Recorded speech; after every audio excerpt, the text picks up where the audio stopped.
제목 같이 읽을까요? 그리스도를. 자, 시작.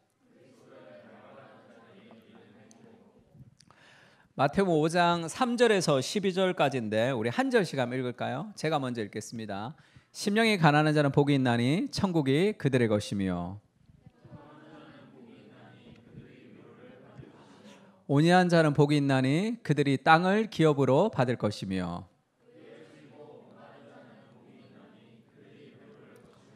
긍휼히 여기는 자는 복이 있나니 그들이 긍휼히 여김을 받을 것이며 화평케 하는 자는 복이 있나니 그들이 하나님의 아들이라 일컬음을 받을 것이며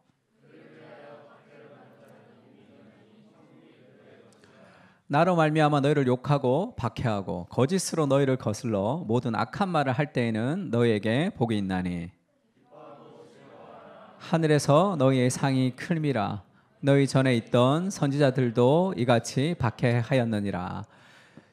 지금 우리가 이 팔복을 배우는데, 팔복은 심령이 가난한 자는 복이 있나니 천국이 그들의 것이며 라고 시작을 하고, 마지막에 의를 위해 박해받는 자는 복이 있나니 천국이 그들의 것임이라로 이 수미상관 구조라고 그러죠. 그렇게 이렇게 마무리를 합니다. 그러니까 이 8가지의 이 복은 8가지가 아니라 그랬죠. 따로 떨어져 있는 8가지 복이 아니라 하나의 인격이라고 얘기했습니다. 하나의 인격이고, 지금 오카노 목사님이 그 설교하셨던 예전에 팔복의 제목이 예수처럼 행복하기라는 제목이 있어요. 예수처럼 행복하기. 그러면서 첫째로 우리가 명심해야 될 진리는 이 팔복이 예수님 자신의 성품이자 예수님을 따르는 제자들의 성품이라는 것이다. 그러니까 팔복은 예수님 안에 있는 거예요. 그러니까 그러면 우리 안에 예수님을 영접했기 때문에 우리 안에도 팔복의 씨앗이 다 여기 들어 있습니다. 그래서 인생은 하나님이 함께 하시는 거잖아요. 그러면 안 되기보다 잘 되기가 더 쉬워요. 훨씬 쉽습니다. 하나님의 능력이 내 삶 가운데서 함께 하시니까. 그러니까 인생이 무언가 꼬이는 이유는 내가 가로막기 때문에, 내가 장애물이 되지 않으면 인생은 하나님의 역사가 내 삶 가운데 나타나게 돼 있어요. 그래서 잘 생각해봐. 하나님이 함께 하시잖아. 세상을 살아가는데 뭐가 안 되겠어요? 잘 되는 게 기본이에요. 하나님이 함께 하시면, 뭔가 어려움이 있어도 하나님이 함께 하시면 그 어려움을 통해서 우리가 하나님을 의지하고 나가면 되죠. 그러니까 하나님이 함께 하시는데 뭔가 내 삶이 뭐라 그럴까요? 디프레스 된다는 것은, 그러니까 내가 방해만 하지 않으면, 하나님이 내 삶 가운데 역사하시면, 쉽게 얘기하면 하나님 말씀 앞에 순종하면 인생은 가장 아름다운 길로 하나님께서 우리를 인도하시는 겁니다. 그러니까 팔복의 씨앗이 우리에게 있어요. 예수님의 성품입니다. 팔복이 예수님을 따르는 자들의 성품이에요. 그러면 인생에 정말 복이 어디 있느냐? 예수님을 닮는 데 있는 거예요. 예수님을 닮는 데 인생의 복이. 그래서 작은 예수가 되라. 작은 예수가 될 때 팔복이 예수님의 복이고 예수님을 닮는 사람의 복이니까 우리 안에 팔복의 씨앗이 있는 거죠. 그게 자라지 못하는 이유는 내가 그걸 막기 때문이야. 그걸 하나님이 나한테 말씀해 주시죠. 순종합니다. 순종. 그러니까 하나님 하지 말라는 거 하지 않고 하나님 하라 그러는 거 하면 돼. 그러면 인생은 이렇게 좀 흘러가게 되어 있습니다. 그렇게. 그러니까 내가 방해만 하지 않으면 인생은 잘 되게 된다. 그 생각을 좀 하면 돼요. 근데 문제가 뭐냐면, 인생의 행복이 예수님처럼 되는 것이다 했을 때, 그럼 나 예수님처럼 돼야지, 이런 생각이 있냔 말이지.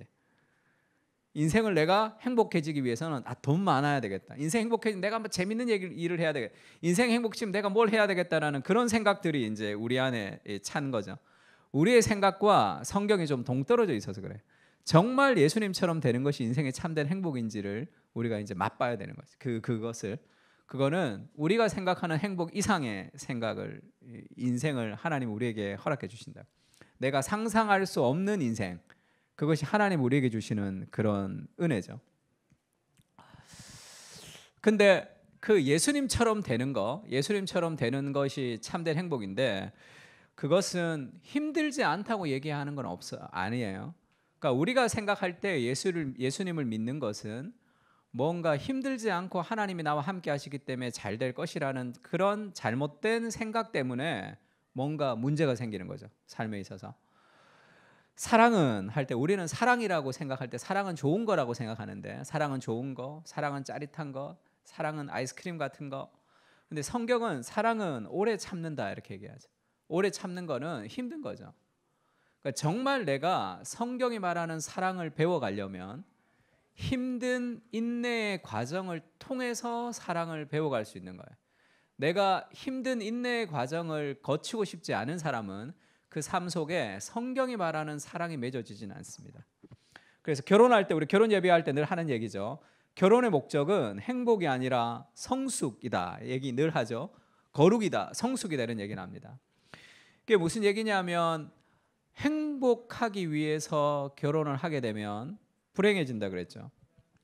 그거는 성경이 말하는 행복이 아니기 때문에 내가 결혼해서 행복해야지라고 생각을 하면 불행해질 수밖에 없어요. 왜냐하면 내가 생각했던 행복과는 다른 상황이 너무 많거든. 행복하지 못한 상황이 많거든. 이 갈등도 있고 어려움도 있고 시련도 있고 여러 가지 그런 우리 삶 속에 고통이 있지만 그것을 통해서 우리가 성숙으로 나아가도록 마음을 가지고 여러 가지 삶의 갈등과 어려움, 고통을 가지고 함께 성숙으로 나아가기 위해서 기도하면서 나아갈 때 그때 성장이 일어나는 거죠. 삶에 있어서 성숙과 성장이 일어난다고. 그때 행복이라는 것은 따라오는 거죠. 우리가 성숙 없는 행복을 추구하면 그런 것은 이루어지지가 않아요. 왜냐하면 내가 생각했던 성숙이 없는 행복이라는 것은 힘들지 않아야 되거든. 근데 인생을 살아봐. 결혼을 해봐. 힘들지 않나. 지난번 예전에 누가 3개월 사귀고 결혼했다는 자매 형제가 있었는데 목사님 우리는 안 싸울 것 같다는 게 결혼해도. 왜냐하면 저 사람은 화가 나면 침묵하고 나도 화가 나면 뭐 그렇게 따따붙다 하는 스타일이 아니기 때문에 우리는 화가 나도 안 싸울 것 같다. 제가 웃었어요 그냥. 왜 사냐면 웃지요. 아무것도 모르는 것들이 지금 무슨 얘기를 하고 있는지를 모르고 있는 거예요. 자기들이 지금. 살아봐. 그렇게 되나 그게. 성숙이 없는 행복이라는 것은 존재하지가 않아요. 그럼 불행해져요. 왜냐하면 늘 힘들거든. 늘 힘들다. 삶에 있어서. 그러니까 어려움이 없는 그러니까 성숙하지 않은 행복이라는 것은 존재하지 않습니다. 행복이라는 것은 성숙으로 나아갈 때 따라오는 결과죠. 그러니까 행복을 추구하면 행복해지지 못한다 얘기했습니다. 뭐 그 얘기도 했죠. 공부를 즐겁게 하려면 공부를 즐겁게 하는 것을 추구해서는 공부의 즐거움을 누리지 못해요. 공부를 즐겁게 하려면 어떤 주제에 대한 몰입을 하면 돼요. 그냥 몰입을 하면 공부는 즐거움이 따라오는 거죠. 그러면 내가 공부를 즐거워하려면 어떤 주제에 대한 몰입을 하기 위해서 노력을 해야지 즐거움이 따라오는 것이지 공부 즐겁게 해야지 공부 즐겁게 해야지 하면 공부가 즐거워지지 않습니다. 인생도 마찬가지예요. 행복하게 살아야지 내 인생을 의미 있게 살아야지 그것을 추구한다고 인생의 행복과 의미가 거기에서 오는 것이 아닌 거죠. 우리가 예수님을 닮으면 행복해지는데 그 예수님을 닮는다는 것은 두 가지. 하나님의 은혜의 공급이 있어야 되고 내 삶에 하나님의 은혜를 방해하는 나의 죄를 죽여야 가는 이 두 가지 역할을 같이 그걸 비비케이션 은혜를 살리는 거, 모티피케이션이라고 해요. 자기의 죄를 죽이는 거. 이 두 가지가 함께 가야지 우리 삶에 진정한 행복이 있을 수 있습니다. 훈련이라는 게 뭐예요? 훈련은 딱 두 가지를 할 수 있으면 훈련이에요. 내가 하고 싶은 것을 하지 않을 수 있어야 되고 내가 하기 싫은 것을 할 수 있어야지 그게 훈련이 됩니다. 그게 우리의 삶의 이 튜닝이 되는 거죠. 진리의 기준에 나를 맞추는 거니까. 내가 원하는 대로 삶을 살아가면 아름다운 소리를 낼 수가 없습니다. 튜닝할 때 절대음이 있어야 돼요. 절대음에 나를 맞춰야지 내 삶의 아름다운 소리가 나오는 거예요. 절대음이 아니라 내 마음대로 내 삶을 맞추면 아무리 연주를 해도 아름다운 소리가 연주가 되지 않는 거죠. 그래서 진정한 행복은 예수님을 닮는 데 있는데 그럼 우리가 예수님을 닮는 것을 인생의 목적으로 삼아가야 된다. 그때 정말 행복이 오는 거죠. 그러나 그 과정은 성숙을 통해서 오는 것이라는 걸 알아야 돼요. 성숙을 통해서.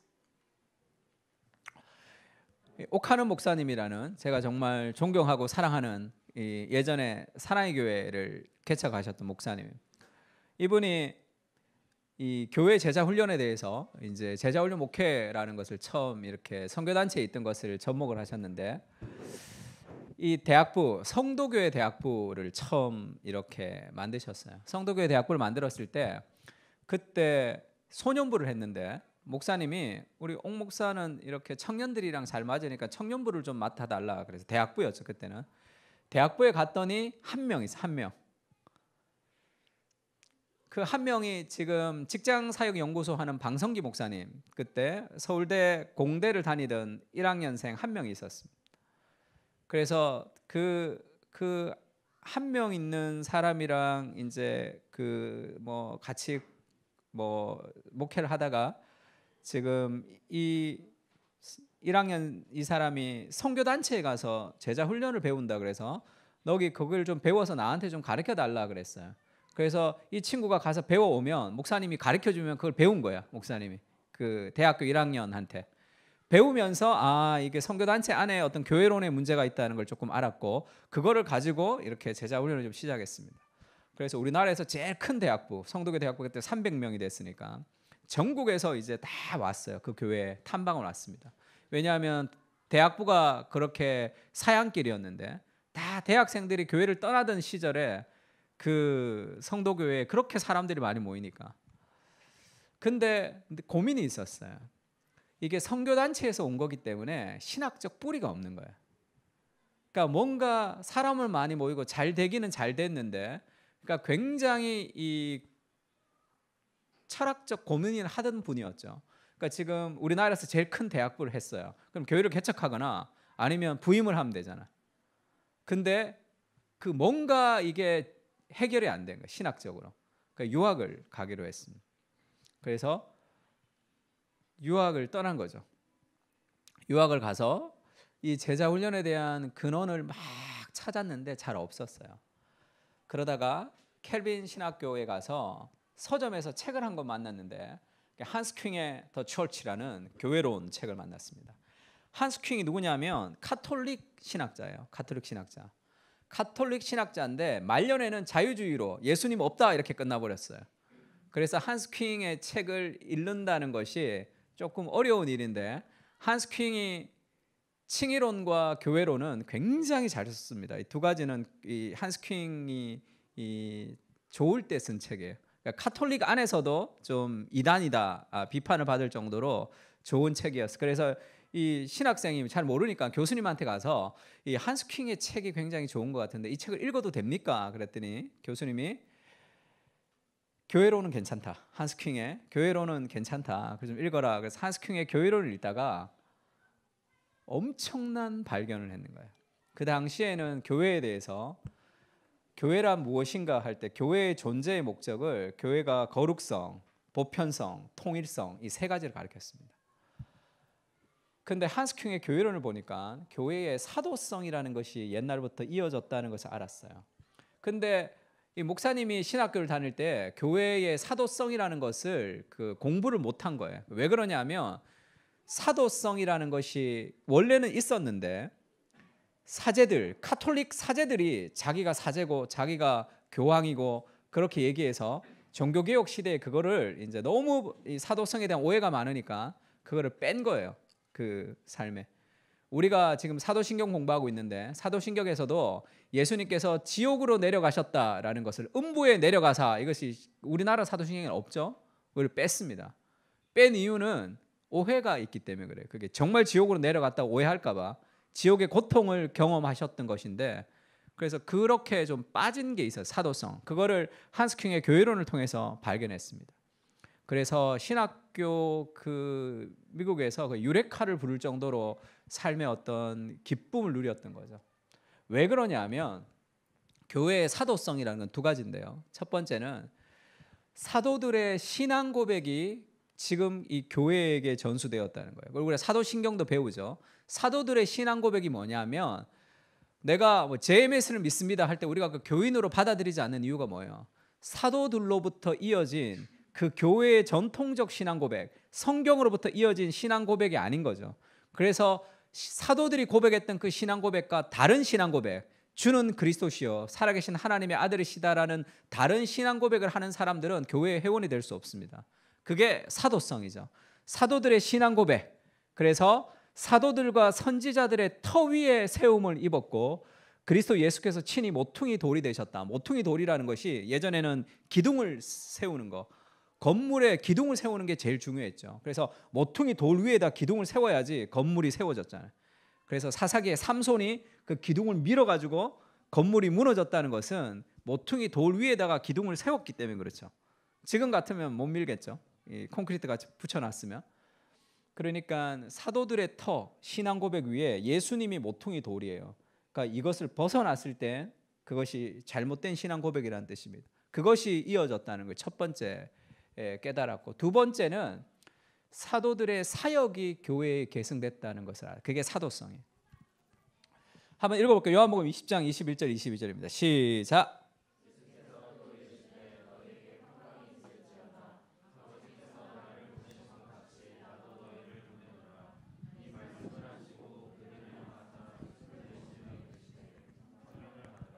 예수님이 부활하시고 나서 너희에게 평강이 있을지어다 이렇게 얘기하고 나서 아버지께서 나를 보내신 것 같이, 예수님이 이 땅에 오신 것이 하나님이 파송하신 거죠.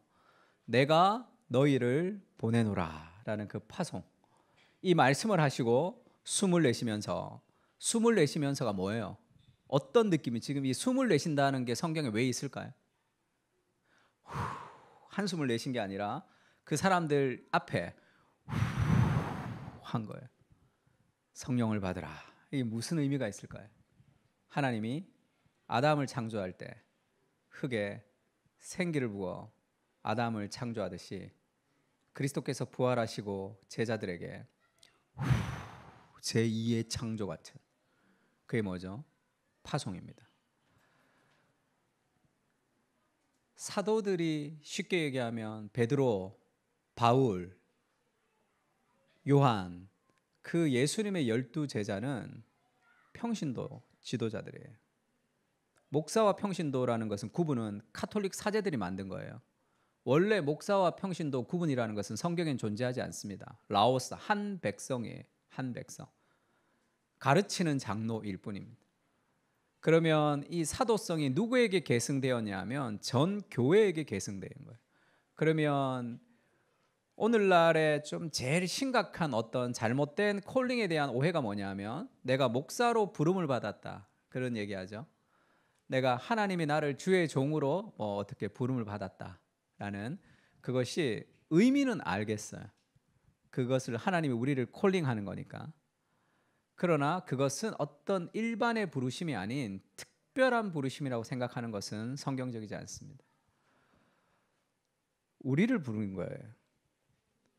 한 사람 한 사람이 이미 예수님을 믿을 때 파송의 부르심을 받은 거예요. 내가 소명자란 말이에요. 베드로, 바울이 나라고, 내가 해야 될 일이란 말이에요. 그게 목회자 일이 아니라 그것이 나의 일이라는 것. 그래서 이 교회의 사도성이 전 교회에게, 그러면 아버지께서 나를 보내신 것 같이 내가 너희를 보내노라 했던 이 보냄이 누구에게 있느냐? 평신도 한 사람 한 사람에게 사역의 명령, 소명자가 되는 거죠. 그러니까 모든 우리가 다 선교사로 지금 여기 살아가고 있단 말이에요. 선교적 소명을 가진 소명자로 살아가고 있다는 그것을, 교회의 사도성이 있다는 것을 발견했습니다. 그래서 이 교회 제자 훈련이라는 것이 교회의 사도성과 연결이 된다는 그 뿌리를 발견한 거예요. 그러면서 에베소서 4장 11절 15절 이렇게 얘기합니다. 그가 어떤 사람은 사도로, 선지자로, 어떤 사람은 복음 전하는 자로, 어떤 사람은 목사와 교사로 삼으셨으니, 이 목사와 교사로 삼으셨는데 하나님이 목사와 교사를 주신 이유가 뭐냐? 이는 성도를 온전하게 하여 봉사의 일을 하게 하며 그리스도의 몸을 세우려 하십니다. 이 목회자의 역할은 성도를 온전하게 하는 거예요. 이퀴핑, 무장시키는 겁니다. 훈련시키는 거예요. 그래서 봉사의 일을 누가 하는 거죠? 성도가 하는 거예요. 그래서 그리스도의 몸을 누가 세우는 거죠? 성도들이 세우는 거예요. 그러니까 목회자는 코치예요. 코치. 시합에 나가서 승리를 해야 되는 사람들이 평신도 한 사람입니다. 그러니까 목회자가 주일날 무장을 시키고 우리가 훈련을 하고 우리가 성경 공부를 하고 하는 이유가 뭡니까? 그것을 통해서 교회를 세우고 세상을 변화시켜가는 소명자의 역할을 감당하라고 교회가 있는 거예요. 그것이 공동체가 있단 말이에요. 근데 내가 소명자라고 생각하지 않는 거예요. 그거는 목회자 일이라고 생각하는 거죠. 그거는 중세 카톨릭으로 다시 돌아가는 그런 일입니다. 그래서 이 성도들을 온전하게 하는 목적이 무엇이냐, 어디까지 가야 되느냐, 그러면 하나님의 아들을 믿는 것과 아는 일에 하나가 되어서 온전한 사람을 이루어 그리스도의 장성한 분량이 충만한 데까지 이르는 것, 그것이 우리의 목적입니다. 이는 우리가 이제부터 어린아이가 되지 아니하여 사람의 속임수와 간사한 유혹에 빠져 온갖 교훈의 풍조에 밀려 요동하지 않게 하려 함이라. 이게 어린아이의 특징이죠. 문화적인 내러티브에 영향을 받아서 그렇게 살아가는 것. 오직 사랑 안에서 참된 것을 하여 범사에 그에게까지 자랄지라. 범사 모든 일에 예수님에게까지 자라는 것. 그는 머리니 곧 그리스도라. 이것이 교회의 사명인 거죠. 목회자는 평신도 한 사람 한 사람이 그리스도에게까지 자라기 위해서 일하는, 도움을 주는 코치에 불과합니다. 그러니까 존 스토트가 원 피플이라는 책을 썼어요. 한 백성. 목사와 평신도라는 게 원래 구분이 없고 한 백성이라는 거죠. 그러면서 교권주의와 반교권주의를 반대하면서 교회 안에서 누가 누구보다 더 위에 있다, 누가 누구보다 더 밑에 있다라는 얘기를 할 수 없다. 목회자가 평신도보다 더 위에 있다, 평신도가 목회자보다 더 위에 있다, 그렇게 얘기할 수 없지만 쉽게 얘기하면 누가 누구 위에 있어야 한다면 평신도를 섬기는 목회자로서의 종이 있는 것이지 목회자를 섬기는 평신도의 종이 있는 것은 아니다, 이렇게 얘기했습니다. 왜 평신도를 섬기는 목회자의 종이 있는 거죠? 그것을 통해서 평신도 한 사람 한 사람이 그리스도의 장성한 분량까지 자라가서 그의 삶의 일상을 통해서 하나님 나라가 전파되는 그 사명자로 세워야 되거든요. 그 역할이 있는 거죠. 그래서 우리의 인생의 목적이라는 것은 그리스도를 닮아가는 겁니다. 그리스도의 장성한 분량까지 자라가는 거예요. 끝없이 그리스도를 닮아가는 삶을 살아갑니다. 그것이 인생의 가장 큰 행복이죠. 왜냐하면 행복이라는 것은 성숙을 통해서 오는 거거든요. 성숙해지지 않으면 행복해질 수가 없어요. 그것이 올바르게 해석되지 않기 때문에 그렇습니다. 내가 좋으면, 어린아이 같은 신앙은 뭐예요? 내가 좋으면, 내가 맛있으면 좋아하고 내게 맛없으면 싫어하는 거잖아요. 이게 나에게 유익한지 유익하지 않는지가 아무 상관이 없죠. 내가 좋은지 내가 좋지 않은지. 그래서 아이스크림만 계속 먹으면 탈이 나는 거 아니에요. 나한테 좋은지 좋지 않은지가 아니에요. 성숙하면 삶의 여러 가지를 이해하고 다룰 수 있는 그런 은혜가 있는 거죠. 그러니까 행복은 성숙과 함께 찾아오는 거예요. 그렇지 않으면 늘 삶의 어떤 그 어려움 속에서 있습니다. 그러면 우리의 목적이 그리스도를 닮아가는 거예요. 그래서 목사님이 쓰신 책이 평신도를 깨운다. 왜 평신도를 깨운다죠? 평신도가 잠자고 있거든요. 오늘날 한국 교회의 문제가 뭐냐? 평신도가 다 잠자고 있다는 거예요. 그래서 다 목회자의 일이라고 생각하는 거예요. 복음을 전하고 세상을 변화시키고 살아가는 삶이. 목회자는 코치입니다. 코치가 아무리 좋으면 뭐예요? 선수들이 지면 시합은 끝나는 거예요. 선수들이 실력이 없으면 코치는 뭐 좋은 코치가 아니에요. 우리가 지금 WBC 일본한테 거의 엄청나게 깨져가지고 지금 온갖 비난을 다 받고 있는데, 그러면 좋은 감독이 뭡니까? 선수들을 승리하게 해야지 좋은 감독이에요. 그러니까 제가 요즘 그 생각하고 있습니다. 나는 좋은 목사인가? 정말 내가 좋은 목사라면 여러분이 삶이 한 사람 한 사람이 능력 있는 삶을 살아가야 좋은 목사가 되는 거예요. 예수님을 닮아가는 삶을 만들어 줘야지 좋은 목사가 되는 거죠. 제가 굉장히 깊이 생각하고 있습니다.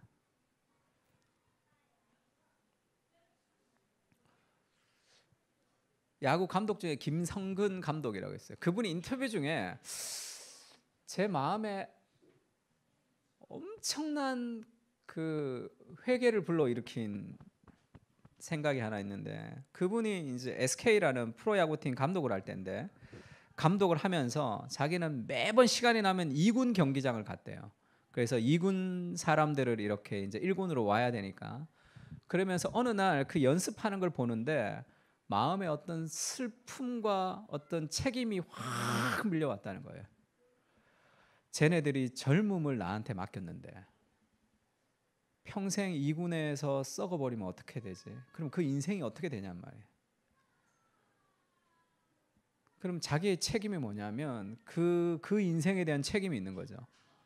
얘들을 반드시 1군으로 올려줘야 될까? 그걸 위해서 살아가는 거잖아요. 그러니까 좋은 감독이라는 게 뭐냐는 거지. 그 사람들이랑 잘 지내는 거. 그래서 걔들이 평생 2군에 있는 거. 그것이 좋은 감독인가? 그러니까 자기가 마음에 이렇게 확 책임감이 느껴졌다는 거예요. 너네 내가 여기 그냥 이렇게 두게 이렇게 살게 하지 않겠다라는 그런 마음에 자기가 소원이 생겼다. 그런 얘기하더라고요. 그래서 자기는 야구 외에는 생각하지 않는다. 이렇게 계속 그 생각을 하죠. 사람을 세워야 될까? 야, 내가 야구 감독보다 못한 영혼을 야구 감독보다도 못한 생각을 좀 하고 있는 거 아닌가? 그런 생각이 좀 들어요. 그런 반성이 좀 들었어요. 평신도가 잠자고 있거나 주저앉아 있는 교회는 절대로 건강하다고 볼 수 없는 거죠. 첫 번째 종교개혁이 성직자의 손에 독점적으로 남아있던 하나님의 말씀을 교인들에게 넘겨준 거. 종교개혁의 가장 큰 게 뭐죠? 마틴 루터가 라틴어 성경을 독일어 성경으로 번역한 겁니다. 그전에는 평신도들은 성경을 읽지도 못했어요. 라틴어는 거룩한 언어라고 생각했습니다. 그래서 사제들만 라틴어로 설교를 하고 아무것도 모르는 얘기를 들으면서 거룩하다 생각했어요. 그런 시대가 있었죠. 무제한 시대. 마틴 루터가 독일어로 성경을 번역한 것은 어마어마한 사건이죠. 그것은 카톨릭에서는 사형감이었어요. 그거는 아주 불경스러운 일이었죠. 그래서 구텐베르크 인쇄가 발달되는 그 시점이었습니다. 그래서 루터가 독일어로 성경을 번역해서 인쇄를 따라 모든 평신도들이 성경을 읽을 수 있는 그런 시대, 그게 종교개혁의 시대죠. 오늘날은 종교개혁 이전의 시대로 돌아가는 것 같아요. 성경을 잘 안 읽어. 그 복이 어마어마한 복이 우리에게 허락되었지만 그것을 잘 누리지 못하는 시대가 되는 거죠. 두 번째 개혁은 성직자의 손에 독점적으로 남아있던 사역을 빼앗아 교인들의 손에 넘겨주는 것이다. 성직자가 하나님의 일을 하는 게 아니라 그것을 빼앗아서 성도들에게 주는 제2의 종교개혁, 그것이 가장 교회를 교회되게 하는 그 제자훈련 목회라는 것은 성도들 한 사람 한 사람이 하나님 앞에 소명자라는 의식을 깨닫게 해주고 그것을 훈련시켜주는 목회라는 거죠.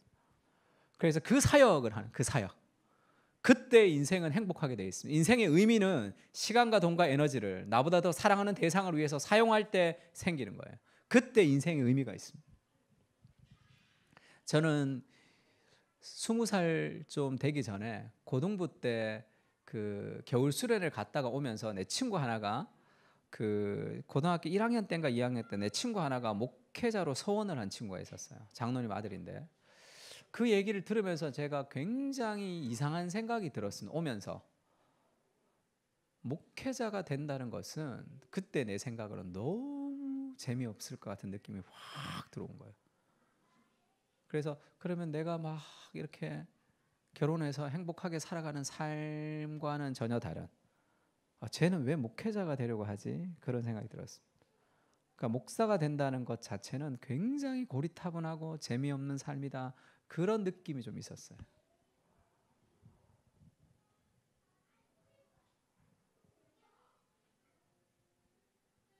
지금 제가 생각하면 가장 행복한 삶입니다. 목회자의 삶이 행복한 것이 아니라 예전에 그런 일에 한번 제가 들은 얘기가 있는데 총망받는 오페라 가수인 자매가 있었는데 결혼을 했는데 결혼이 실패로 끝났습니다. 미국에서. 깊은 우울증에 빠져가지고 10년을 밖에를 못 나왔대요. 그래서 자기 권사님 엄마가 얼마나 안타까울까. 그렇게 총망받는 오페라 가수였던 딸이 10년을 집 밖을 못 나왔으니까 억지로 끌고 나간 게 교회의 동안교회의 성경 공부였대. 그때 김덕우 목사님이 성경 공부 수요일 날 오전에 했는데 그 성경 공부를 따라 나갔다가 은혜를 받았습니다. 그리고 나서 이제 솔리스트를 이제 성가대에서 선 거죠. 첫 솔리스트를 설 때 그 엄마가 눈물로 편지를 써서 보낸 거예요. 그런 사연을. 그거를 접하고 목사님이 그렇게 얘기하는 걸 제가 들었는데 나는 다시 태어나도 목사가 되겠다 이렇게 얘기했어요. 다시 얘기할까요? 나는 다시 태어나도 사람의 영혼을 변화시키는 인생으로 살고 싶다는 거예요. 그것보다 더 큰 인생의 의미는 없습니다. 이 부족한 인생을 통해서 사람들이 변화된단 말이에요. 그것에 하나님이 우리를 초대하는 거예요. 하나님의 그 가장 인생의 의미 있는 장에 하나님 우리를 초대합니다. 우리의 삶이 변화되고 우리가 준비되며 우리의 삶을 통해서 우리의 직장과 우리의 가정과 우리의 교회와 내가 가는 곳에서 사람의 영혼이 변화되는 영혼을 우리가 변화시켜 줄 수 있는 사람이 된다는 것보다 더 의미 있는 인생이라는 것은 존재하지 않아요. 그런 인생으로 하나님 우리를 초대하시는 거예요. 우리를 다 초대했단 말이에요. 만일 교역자 중심이 된 교회, 예배만 관심을 가진 무리들이 교회를 그대로 방치하고 평신도를 그리스도의 제자로 해산하는 진통을 기피한다면 이 영이 아니고 숫자에는 성공하지만 양에는 성공하지만 질에는 실패하는 기독교의 참담함을 또 한 번 맛보게 될 것이다. 사람들이 많이 모이지만 그들을 그리스도의 제자, 소명자로 세우지 못하면 잠자는 평신도로 살아가는 거죠. 그러면 그것이 그 목회자가 가져야 되는 책임이죠. 그것은 이군 선수들과 잘 지내면서 평생을 삶을 힘들게 살도록 내버려 두는 것과 마찬가지 같은 느낌이 듭니다. 가장 아름답고 위대한 사역에 하나님 우리를 초대했는데 그것을 맛보고 살아가야 되는 거 아니에요. 존 스토트가 마지막에 쓴 책, 존 스토트가 죽기 가장 마지막에 쓴 책, 이 책을 쓰고 존 스토트가 책을 더 이상 쓰지 않았습니다. 이 제자도라는 책을 썼어요. 제자도. 존 스토트 책은 다 한번 읽어봤어요. 저는 이 기도원에서 막 기도하던 그런 신앙생활을 가졌습니다. 귀신 쫓고 예언하고 이런 데서 그 신앙생활을 막 열심히 했어요. 또 그거를 좀 잘했습니다. 제가 그래가지고 촉망받는 어떤 부흥사의 길로 앞두고 있었는데 저를 지금도 균형을 잡아가는 중이지만 그래도 제가 어떤 극단에서 저를 균형 있게 했던 그런 사람이 존 스토트예요. 존 스토트 책을 다 읽었습니다. 거의 존 스토트 책은 거의 삶아서 먹었다 할 정도로 존 스토트는 제 인생에 정말로 소중한 참 균형 있는 이 마지막으로 쓴 책이 제자도라는 얘기를 듣고 제가 울면서 읽었어요. 내 평생에 존 스토트 책을 이제 다시는 읽을 수 없는, 다 읽었거든. 더 이상 읽을 수 없는 마지막 책이라 정말 울면서 읽었는데 제자도의 원래 제목은 The Radical Disciple이에요. Radical이라는 단어를 붙였습니다. 그러니까 왜 radical이라는 단어를 붙여야 되느냐? 그의 마지막 책에 그냥 제자도면 제자도지 왜 radical이라는 단어를 붙이게 됐느냐? 그냥 제자도로는 안 되는 시대가 됐다는 거죠.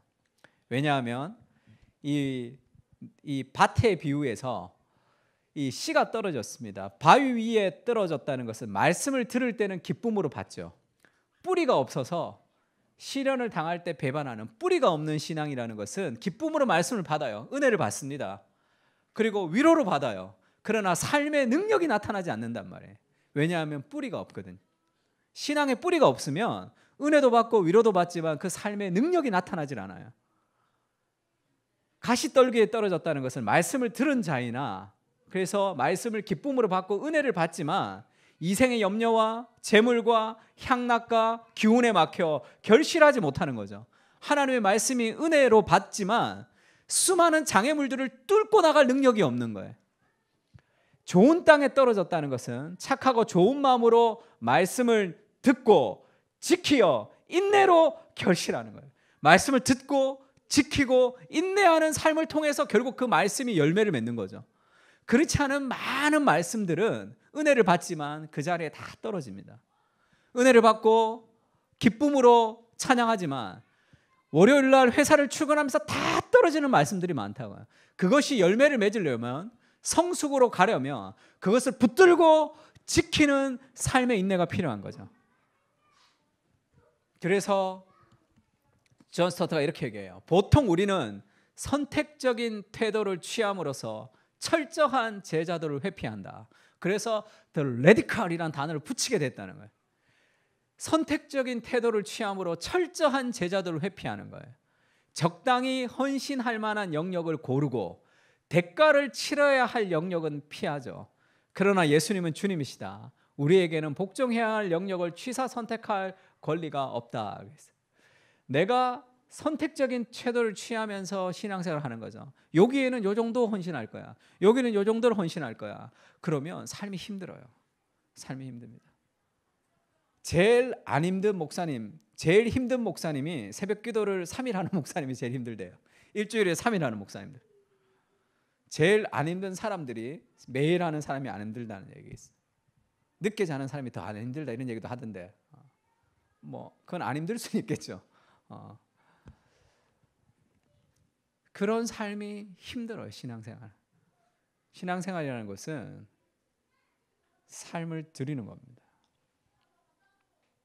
그것을 통해서 하나님이 일하시는 것을 경험하는 거예요. 천국은 밭에 감추어진 보화를 발견한 것과 같다 이렇게 얘기하죠. 그래서 신앙이라는 것은 먼저 이게 얼마나 영광스럽고 행복한 것인지에 대한 맛보는 작업이 먼저 필요합니다. 우리가 말씀을 읽고 기도를 하면서 의무를 통해서 기쁨으로 나아가는 단계가 필요한 거죠. 이 그리스도의 사랑이 얼마나 큰지에 대한 그 은혜를 먼저 경험하는 것이 필요해요. 그것이 우리의 삶의 헌신으로 나가는 거죠. 바울도 그렇게 얘기하죠.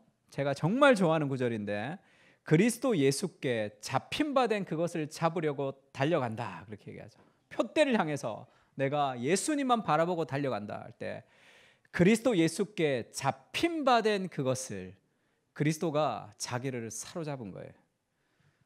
그리스도의 사랑이 자기를 사로잡았습니다. 신앙이라는 것은 사로잡히는 거예요. 그러면서 그 사로잡힘을 통해서 수많은 난관들을 다 뚫고 넘어가는 그런 불굴의 정신을 가진단 말이에요. 내가 하고 말 거야. 반드시 이기고 말 거야. 그게 아니라고.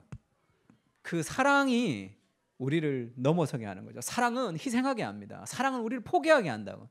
포기와 희생이 없는 성숙이라는 것이 있을 수 있습니까? 그것은 사랑이 없기 때문에.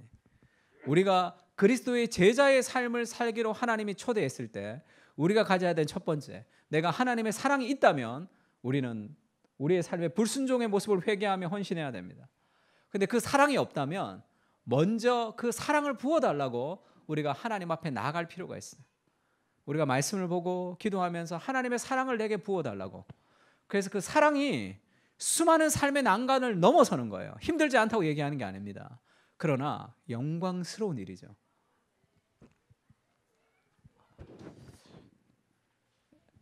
왜 그렇게 굳이 힘들게 해야 됩니까? 목사님, 반드시 다 해야 돼. 왜냐하면 달라스 윌라드가 그렇게 얘기했죠. 제자도를 위한 대가는 큽니다. 그러나 제자도를 위한 대가를 지불하지 않을 때 그 대가는 더 크단 말이에요.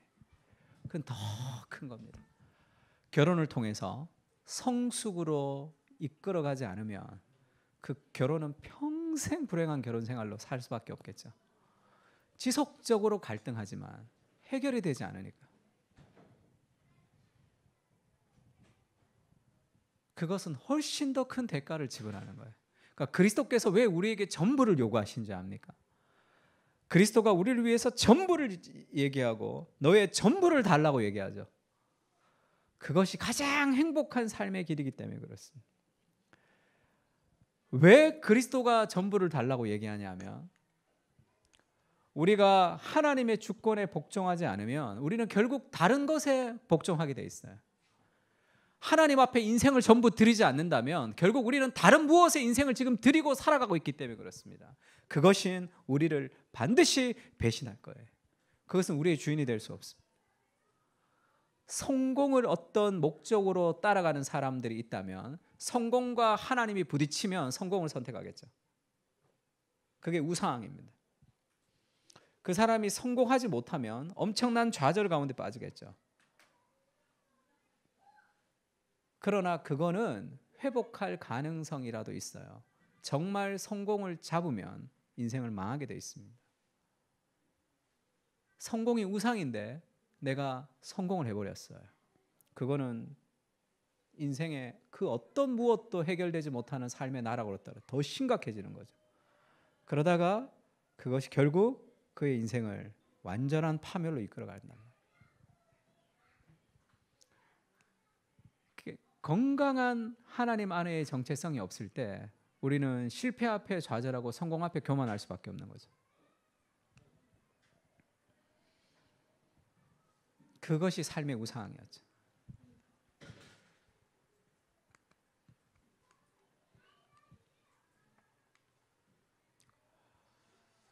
그래서 제자의 삶을 살아가는 팔복의 삶은 좀 힘들다 얘기했습니다. 그래서 그것을 살아갈 때 왜 힘드냐 하면 불순응. 왜냐하면 우리는 이중적 책임이 있거든요. 우리는 이 세상에 살지만 하늘에 속한 자로 살기 때문에 여기서 살면서 무언가 이질적인 것이 계속 있단 말이에요. 삶 속에서. 그래서 여기에 순종을 하면, 여기에서 살아가는 삶을 즐거워하면 그것은 뭔가 맞지 않는 삶을 살아가고 있습니다. 에베소에 있는 성도들과 그리스도 예수 안에 있는 신실한 자들에게 편지한다. 우리는 에베소에 살고 있죠. 그러나 그리스도 안에 있단 말이에요. 에베소에 있는 그리스도 안에 있는 이중적인 정체성을 갖고 있기 때문에 이 땅에 있는 문화적인 내러티브를 그대로 믿어버려도 우리 삶은 힘들어지고, 그것을 완전히 거부해도 안 되는 우리가 거룩한 정체성을 가지고 세상을 변화시켜가는 삶의 기준을 가지고 살아가야 되는 거죠. 그렇지 않으면 세상에 동화되거나 세상으로 분리되는 두 가지를 선택하겠죠. 나는 거룩한 사람이라 세상하고는 상관없어라고 분리하는 거예요. 그렇지 않으면 세상과 동화되는, 우리는 of the world, 세상 속에 속해서도 안 되지만 out of the world, 세상 밖으로 나갈 수도 없는 거죠. 우리는 세상에 살지만 세상에 속하지 않는 into the world, 세상으로 보내심을 받은 하나님의 사람이라는 사실을 기억하며 살아가는 거죠. 그것이 우리의 삶의 거룩한 정체성입니다. 삶에서. 그래서 우리가 어떻게 살아가야 되느냐, 이 레위기에서는 이렇게 얘기하죠. 같이 한번 읽을까요? 너희는 시작.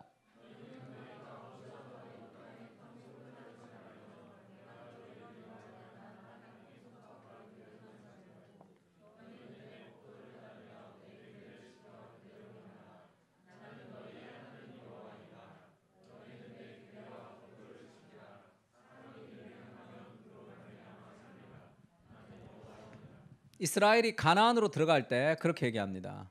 애굽 땅의 풍속을 따르지 말라. 네가 있었던 그 땅의 풍속을 따르지 말고 가나안에 들어갔을 때도 가나안 땅의 풍속과 규례도 따르지 말라. 네가 나왔던 땅의 규례를 따르지 말고 네가 들어갈 그 땅의 규례도 따르지 마라. 너는 내 법도를 따르며 내 규례를 지켜 그대로 행하라. 나는 너희의 하나님 여호와니라. 너를 애굽 땅에서 건졌던, 너를 위해 목숨을 버리면서 너를 살렸던, 그러니까 내 말이 훨씬 더 네 인생에 가장 좋은 말이다. 내 규례와 법대를 지키라. 사람이 이를 행하면 그로 말미암아 살리라. 하나님의 말씀이라는 기준 아래서 우리가 살아가야 되는 거예요. 그 기준. 그래서 그 그리스도를 따를 때 살아가는 행복을 누리도록 하나님 우리를 부르셨죠. 그런데 우리가 다른 풍속들이 우리의 삶에 점점 들어온단 말이에요. 그것이 우리를 행복하게 할 수 없습니다. 그것이 우리를 행복하게 할 수 없어요. 그리스도의 제자의 삶을 살지 않으면, 그러면 나는 다른 무엇의 종이 되는 거예요. 의의 종이 아니면 죄의 종으로 살아갈 수밖에 없는 두 가지 선택권이 있는 거예요. 중립을 가지고 그냥 내가 살아간다고 생각하지만 그거는 속고 있는 겁니다. 서구 문화 제도에서 인간의 본성과 도덕에 대한 많은 신념이 전제되어 있죠. 대체로 세상 사람들은 그게 신념인지조차 모릅니다. 문화를 지배하는 각종 내러티브를 우리는 광고, 영화, 텔레비전 프로그램, SNS 등 수많은 매체를 접하면서 흡수하죠. 그 문화가 우리 삶에 어떤 무엇의 비전을 심어준 거예요. 그것을 따라 우리는 살아갑니다. 내가 인생을 살고 싶어하는 가장 큰 목적, 그것은 삶의 어떤 문화가 우리를 형성하는 것대로 따라가는 거예요. 그것을 거부해야지 우리 삶의 바른 삶의 목적을 따라 살아갈 수가 있습니다. 예수님도 하나님의 아들이시지만 고난으로 순종함을 배워서 온전하게 되셨다 이렇게 얘기하죠. 예수님이 이 땅에서 온전하게 되는 성숙에 이르러 가는 길은 고난을 통해서 순종을 배우면서 예수님이 성숙으로 나아가셨단 말이에요. 그러니까 우리가 팔복이 예수님의 복이고 그 행복을 누리려면 어떻게 해야 되느냐? 예수님을 닮아가야 되는데 그것은 사랑의 동기를 가지고 어려움을 극복하면서 성숙으로 나가야 되는 거예요. 어렵지 않은 삶을 살려고 하면서 성숙해질 수는 없습니다. 팀 켈러가 고통에 답하다에서 현대인이 제일 약한 게 어려움과 고통을 이겨낼 힘이 잘 없다는 거죠. 왜냐하면 세속적인 관점은 이 현실 세계만을 중요하거든요. 물질 세계, 여기서 어떻게 사는지가 중요하거든요. 그럼 여기서 어떻게 사는지만 생각하면 고통이라는 것은 없어져야 된단 말이에요. 옛날 사람들은 그래도 뭐 죽고 나서라든지 그 다음에 내가 어려움을 통해서 내가 아름답게 될 덕성 같은 것들, 그런 것들이 인간의 최고의 자질이라고 봤죠. 오늘날은 그렇게 보지 않습니다. 성공하는 거, 돈 버는 거, 신나게 마음대로 즐겁게 사는 것을 목적으로 생각하죠. 그래서 고통과 어려움은 없어져야 되는 거예요. 그래서 고통과 어려움을 견디기가 쉽지 않습니다. 갈등을 끌고 나갈 힘이 없어요. 왜냐하면 무균실에서 자랐기 때문에 그렇죠. 그것이 현대 세속주의 관점을 가진 사람들이 제일 힘들어하는 게 어려움이죠. 그래서 조그만 것을 너무 힘들어하는 시대를 우리가 살아가고 있습니다. 90년생이 온다 보면 90년대생, 우리 90년생, 우리 2000 몇 년생도 있는데 이제 90년생들의 특징이라는 것은 간단함, 병막, 뭐 솔직함 이라는데 간단하다는 게 뭐예요? 쉽게 살고 싶은 거예요. 쉽게 얻고 싶은 거. 어려움을 통해서 뭔가를 얻는 것을 힘들어합니다. 그래서 이 90년생이 온다에는 이런 얘기가 있어요. 스압주의, 세 줄로 요약봐라. 스압이 뭔지 몰랐어 내가. 스크롤 압박이 스압이래. 그래서 이렇게 길게 보내면 그걸 싫어하는 거예요. 스압이 간단하게 줄여서 딱 요약해야 되는, 하나하나를 생각하고 사고하고 읽어내고 그러고 싶은 생각이 잘 없는 시대라. 그러니까 뭔가 어려운 것은 나한테 힘든 거, 귀찮은 것은 잘 안 되는 시대가 된 거죠. 한병철 교수가 쓴 고통 없는 사회도 마찬가지입니다. 오늘날은 좋아요의 사회예요. 좋아요는 사회, 우리 시대의 징표이자 진통제입니다. 좋아요는 소셜 미디어뿐 아니라 문화 모든 영역을 지배하죠. 어떤 것도 고통을 주어서는 안 된다. 예술만이 아니라 삶 자체가 인스타그램에 적합해야 된다는 거예요. 다시 말해 고통이 줄 수 있는 모서리나 귀통이, 갈등이나 모순이 없어야 된다는 거예요. 고통이 정화된다는 사실은 잊혀지는 거죠. 어려움을 통해서 뭔가를 도달하는 그런 일들은 잘 없고 내가 안 어렵게 살고 싶은 거예요. 그냥. 그래서 성숙하지 못하는 삶을 살아가는 거죠. 그러면 진정한 행복 우리에게 오지 않는 거죠.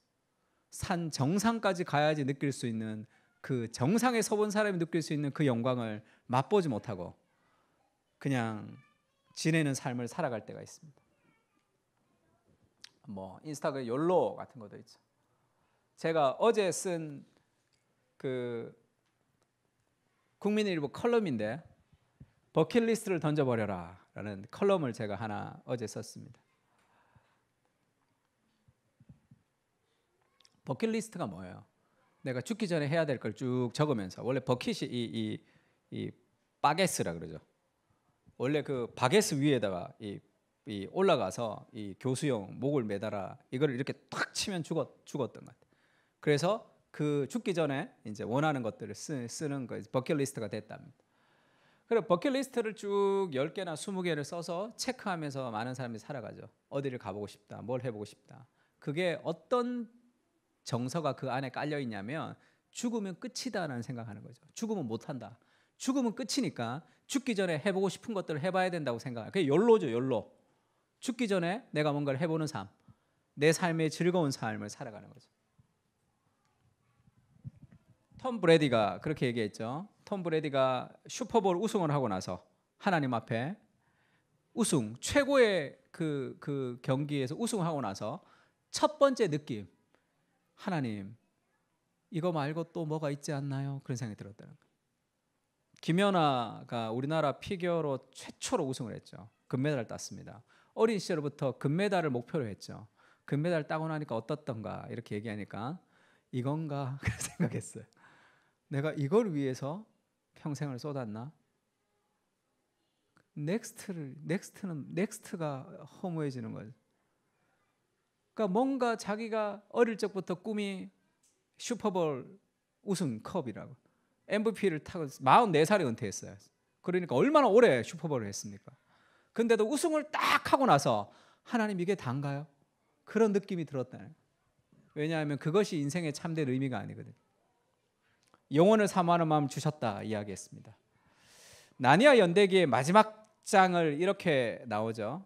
드디어 집에 왔어요. 천국에 왔다는 거예요. 나니아의 세계에서 모험을 하다가 여기가 진짜 내 나라예요. 천국이죠. 우리가 옛 나니아를 사랑할 수 있었던 이유는 때로 이곳을 살짝 다 있었기 때문이었어요. 이 세상에서 아이들이 누린 인생과 모험은 책의 겉표지와 제목에 적힌 속표지에 불과했다.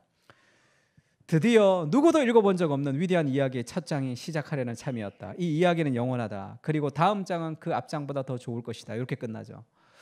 저는 C.S. 루이스가 정말로 대단하고 생각하는데 이분은 기독교 교리가 그 머리 안에 다 들어있어요. 그 체계적인 기독교의 교리를 이 나니아 연대기에 풀어낸 거죠. 그러니까 우리가 하이델베르그 열심히 들어야 된다. 지금 여기서 어떤 교리가 깔려있죠? 개혁주의 종말론이 그 안에 다 깔려있단 말이에요. 천국에 갔는데 천국은 여기가 불타고 없어지는 어떤 영원한 나라가 아니라 여기가 총괄갱신, 지금 있는 이 지구가 회복되는 게 천국이죠. 천국은 여기가 회복된단 말이에요. 그래서 지금 천국에 갔는데 그것은 자기가 살았던 이 땅과 연결되어 있기 때문이다 이렇게 얘기하죠. 천국에 갔는데 천국은 자기가 이 땅의 삶은 책의 겉표지, 속지에 불과해요. 천국에서는 다음 장이 이어지는데 나니아가 살았던 삶보다 더 풍성한 이야기가 이어진다는 게 뭐예요? 우리가 살았던 이 땅의 삶과 천국은 연결된다는 걸 보여주는 거죠. 그러나 이 땅의 삶보다 더 위대한 일들이 있을 것이다 라는 얘기를 지금 하고 있습니다. 그러니까 무슨 얘기를 하냐면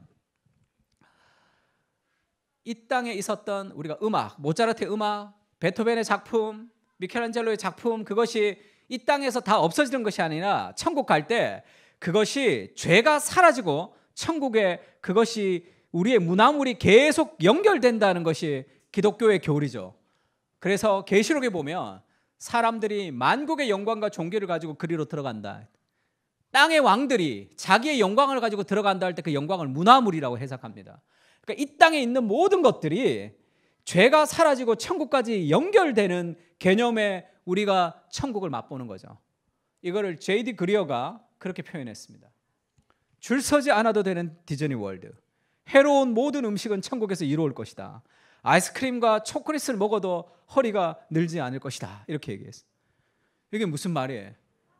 죽으면 못하는 줄 알고 버킷리스트 막 어디 가서 막 다이빙하고 막 그러고 천국 갔더니 어마어마한 막 다이빙이 있는 거야. 천국 가면 죽으면 못 먹을 것 같아서 막 여기가 맛있는 거 저기 가서 맛있는 거 먹었더니 천국 갔더니 그 맛이라는 것이 사라지지 않는다는 거죠.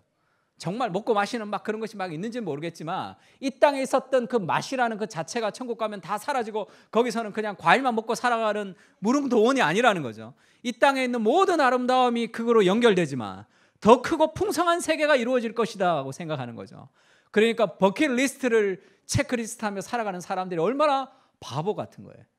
죽으면 못할 줄 알고 이거 다 해보고 살아간다고 시간을 다 썼는데 거기 갔더니 줄 서지 않아도 되는 디즈니랜드가 있는 거예요. 그럼 나 뭐 했지? 생각하는 거죠.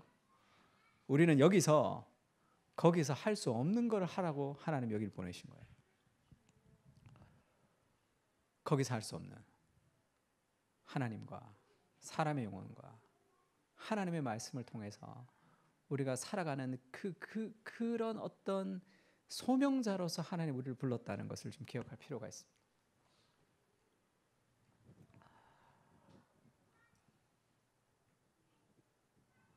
공주와 고블린이라는 얘기를 좀 하고 좀 마쳤으면 좋겠는데요.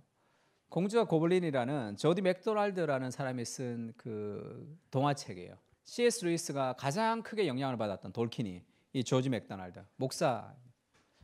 조지 맥도날드가 공주와 고블린이라는 책을 쓰면서 고블린이 이제 뭐 도깨비 같은 그런 유령 같은 사람이죠.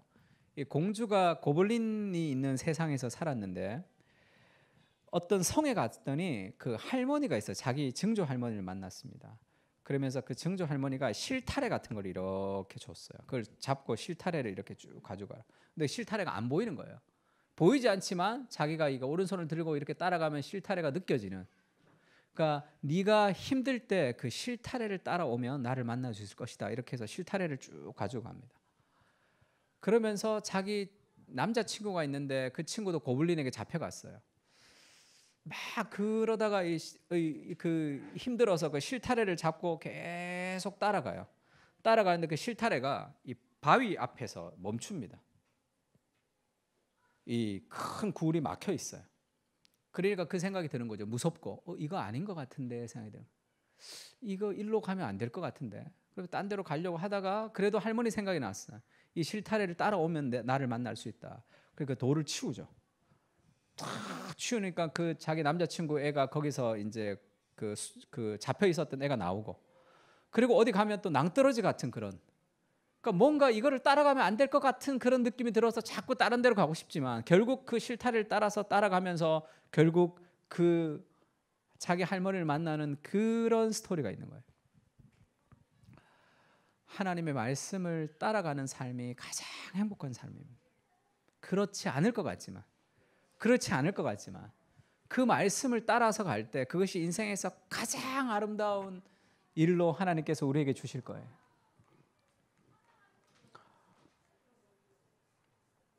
책이 2권이 나왔는데요. 갑자기 나왔습니다. 공저로 쓴 책이. 지난달에 목사와 목사에게라는 책, 이제 그 제가 편지 하나 쓴 게 나오고, 그리스도 중심적 설교도 공저로 된 것이 나왔는데, 이 책은 그 편집자가 저한테 목사님 그 목회자에게 편지를 좀 쓰는 책이다 그러더라고요. 그래서 이 팀 켈러에게 이제 편지를 좀 써라 처음에 그런 얘기도 나오고, 근데 우리 이정규 목사가 팀 켈러에게 쓴다고 그러더라고 자기가. 그래서 그 편집자가 나한테 오카는 목사님에게 좀 편지를 썼으면 좋겠다 이제 그런 얘기를 좀 했어요. 그래서 제가 오카는 목사님에게 편지를 썼습니다. 목사님 돌아가신 지가 12년이 지났습니다. 이렇게 편지를 써서 책으로 나왔는데,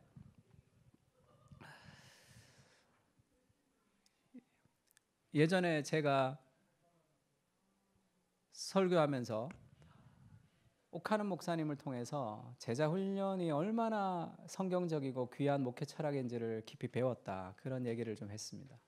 근데 목사님 돌아가시고 지금 제자 훈련 목회라는 것이 점점 사라지는 시대에, 그래서 소그룹도 리더십을 만들어서 사람을 양육하는 소그룹이 아니고 그냥 모여서 설교를 나누는 소그룹 정도로 많이 전락을 한 시대가 됐습니다. 그것이 내가 은혜를 받은 내가 제대로 못하는 것 같아서 너무 죄송하다, 그런 얘기를 한번 했던 기억이 날지 몰라요. 너무 많이 울었습니다. 내가 이 좋은 것을 배웠는데 왜 이거를 잘 못하고 있을까. 그러면서 예전에 이찬수 목사님 만났을 때 그런 얘기 한번 하시더라고요. 고 목사, 이제는 오카눔 얘기를 좀 안 해도 되겠다. 네가 잘하면, 네가 오카눔 제자인지 다 안다. 그러면 네가 건강하게 네가 잘하면, 그러면 정말 그게 목사님의 삶에도 영향을 미치는 거다. 그게 더 귀한 것이다. 그런 얘기를 좀 해주셨어요. 그러니까 자기도 그 마음 갖고 왔다. 내가 정말 열심히 목회하고 내가 막 사람들이 막 그렇게 하지만 나는 뒤에 오카르 목사님이 서 있다고 생각한다. 늘 그런 얘기를 한번 하시더라고요.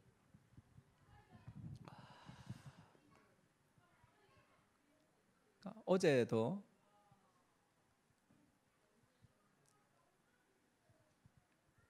새벽 기도 마치고 소그룹 순장 세미나가 하나 있었습니다. 목동에서 한 500명 정도가 모였더라고요. 소그룹이라는 것이 단순한 성경 공부가 아니고, 소그룹 리더라는 것은 사람의 영혼을 맡은 하나님의 소명자다. 그 제자 훈련의 철학을 가는 교회마다 얘기를 하는 거죠. 그리고 예전에 제가 강의했던 어떤 목사님이 다른 교회 가서 전화가 왔어요. 토요일 날 강의를 좀 해달라고. 제가 앞에 강의가 있어서 강의를 못 한다 그랬더니, 목사님 그러면 목사님이 그 강의가 언제 끝나냐, 그 끝나는 뒷시간에 목사님 올 수 있는 시간으로 자기들이 시간을 다 옮기겠다 이렇게 얘기하더라고요. 그래서 토요일이고 좀 힘들었지만 그런 생각이 들어요. 내가 뭐라고 뭘 그렇게까지 그렇게 시간을 배려하냐 해서 거기도 갔습니다. 새벽 6시에 일어나서 제가 그 전날 거의 2시에 잤으니까 4시간 자고 가는 거죠. 새벽에 거기서 강의하고 그걸로 옮겨서 강의하고 6시, 5시, 6시쯤 돼서 왔어요. 너무 몸이 힘든 거죠.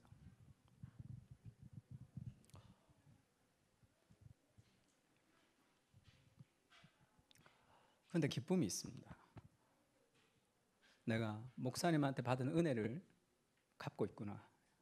내가 정말 열심히 목회하고 하면서 평신도 한 사람 한 사람이 소명자라는 이것을 깨우는 그 일들을 하고 있다는, 하나님이 나를 통해 일하고 있다는 것을 누리는 기쁨이 있는 거죠. 그것을 우리 교회와 여러분 한 사람 한 사람이 다 맛보고 하나님 앞에 가는 것이 내 마음의 소원입니다. 하나님과 함께 역사하는 삶의 통로가 되는 것, 좋은 평신도의 모델이 되어서 하나님 앞에 살아가는 것, 우리 교회가 건강한 삶의 모델이 되고 여러분 한 사람 한 사람이 그런 삶의 모델이 되면서 살아가는 그 기쁨을, 그 행복을 누리는 거죠. 하나님의 역사의 통로로 우리가 살아가는 삶의 그런 소망들이 좀 있었으면 좋겠습니다.